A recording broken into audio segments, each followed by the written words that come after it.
Setting boundaries at work is tough for anyone, but when you're neurodivergent, it can feel like walking a tightrope. You might worry about being misunderstood or being labeled difficult, uncooperative, or not a team player. But here's the truth. Boundaries aren't a barrier to a success. They're a foundation for it, especially when you're managing your energy, sensory input, communication differences, and your executive functioning in a world that wasn't built for your brain. So let's break it down. How to set boundaries at work as a neurodivergent professional without guilt, apology, or burnout.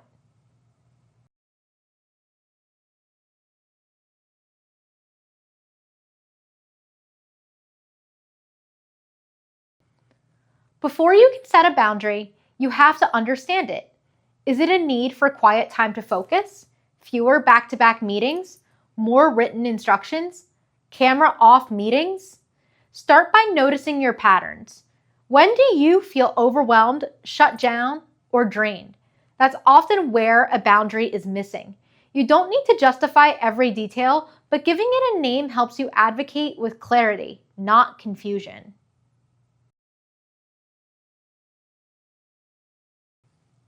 You don't have to overhaul everything at once. Start with 1 or 2 clear, manageable boundaries. Instead of saying, I'm overwhelmed, say, I need 30 minutes after meetings before jumping into another task. Instead of, I hate Slack, try, I'll try to check messages at 10 a.m. and 3 p.m. to stay focused. Boundaries don't have to be dramatic to be powerful. Being specific builds trust and protects your energy.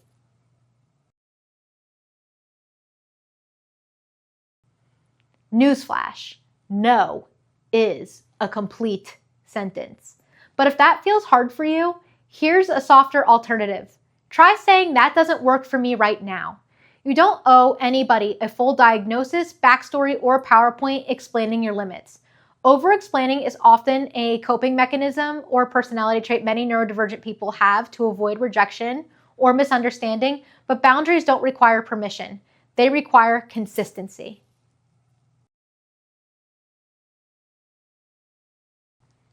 Sometimes you need more than words. You need systems. Put buffer time on your calendar, use autoresponders or status updates, communicate availability in shared docs or team tools. Visual cues in tech can back you up so you're not constantly renegotiating the same boundaries. It's not rude to protect your bandwidth. It's responsible.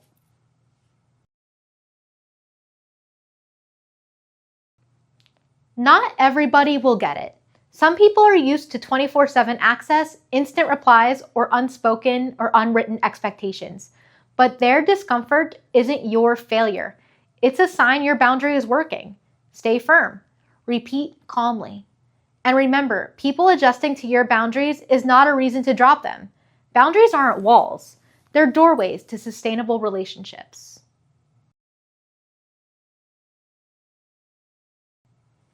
You don't have to navigate this alone. Find your people, such as colleagues, mentors, ERG groups, or fellow neurodivergent professionals who understand. Share what works, learn from each other, normalize the conversations. When boundary setting becomes a team value, the whole culture changes.